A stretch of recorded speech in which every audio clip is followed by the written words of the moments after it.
Today I will show you a post-apocalyptic horror film from 2018, titled A Quiet Place.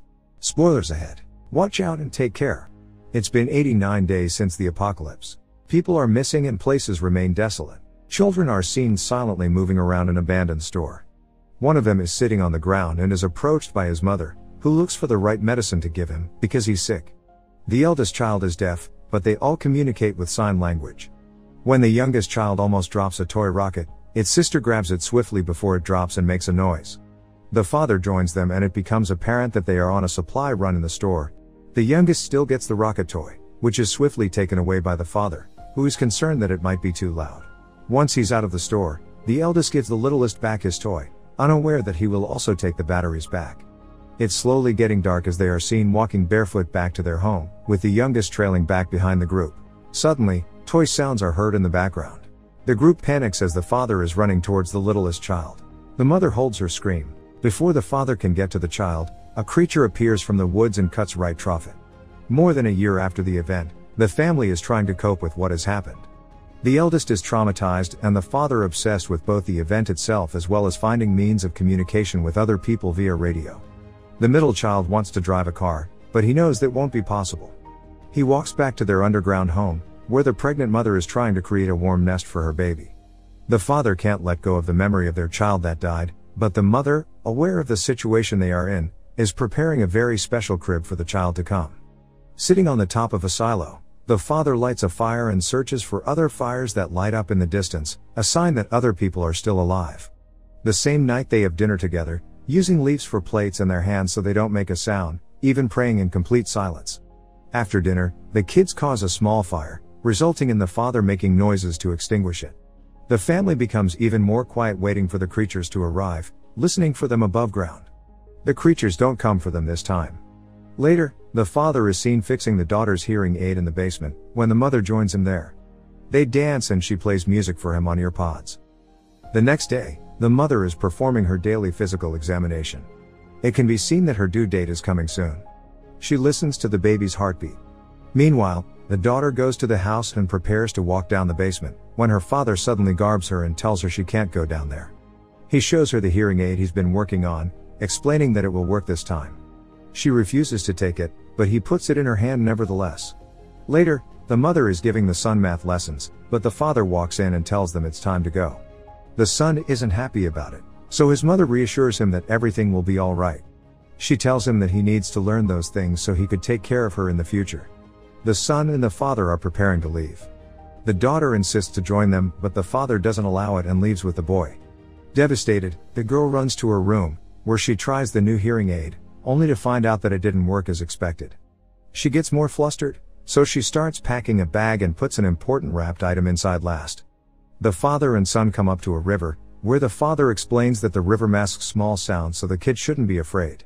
He tells him that louder sounds can be made if noisier things are nearby. The daughter is seen leaving the farm. Inside, the mother is carrying on with her house duties, when a laundry bag she's pulling gets stuck on a nail in the stairway, almost tipping her over. The father and son go up to a waterfall and suddenly, the father starts howling and scares the boy. He tells him that it's alright and encourages him to howl as well. Back at the farm, the mother goes inside the house, walking around nostalgically.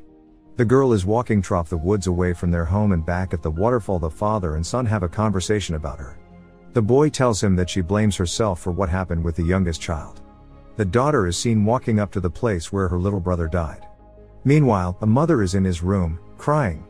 The girl leaves the toy rocket on the grave, as the father and son are still talking. The son tells his father that he should tell his daughter that he still loves her.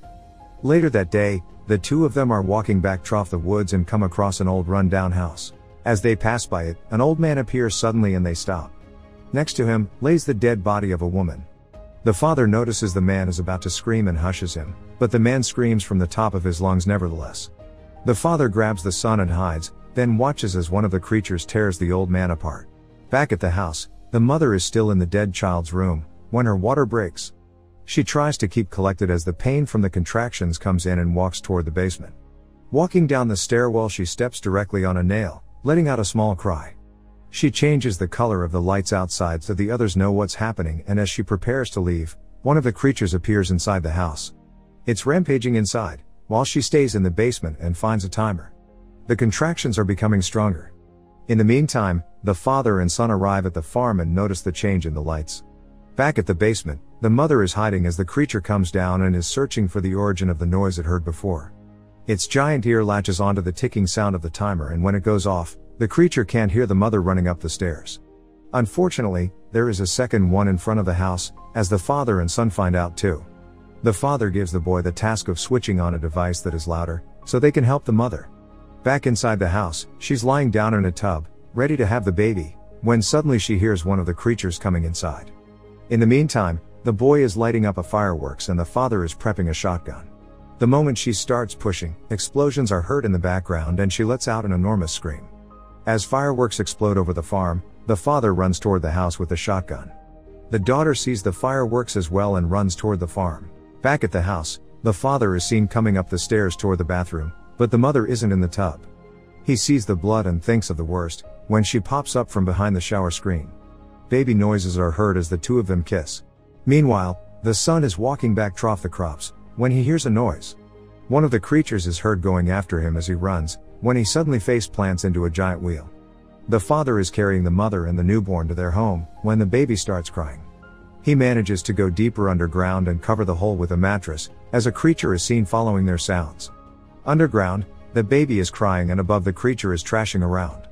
The father puts the newborn in its special crib, which dampens the sounds of its crying. Back in the crop, the daughter sees a light between the plants, as a creature is walking up to her. She doesn't hear it. The creature latches onto the tiny sounds from her aid and the thing starts emitting a horrible sound, that disturbs the girl and agitates the creature so that it runs away. In the meantime, the father and mother are safely underground. She asks about the other children and he comforts her. The mother starts talking about their dead child, blaming herself for what happened. She makes the father promise her that he will protect their other children. In the crop, the girl follows the light and finds her brother.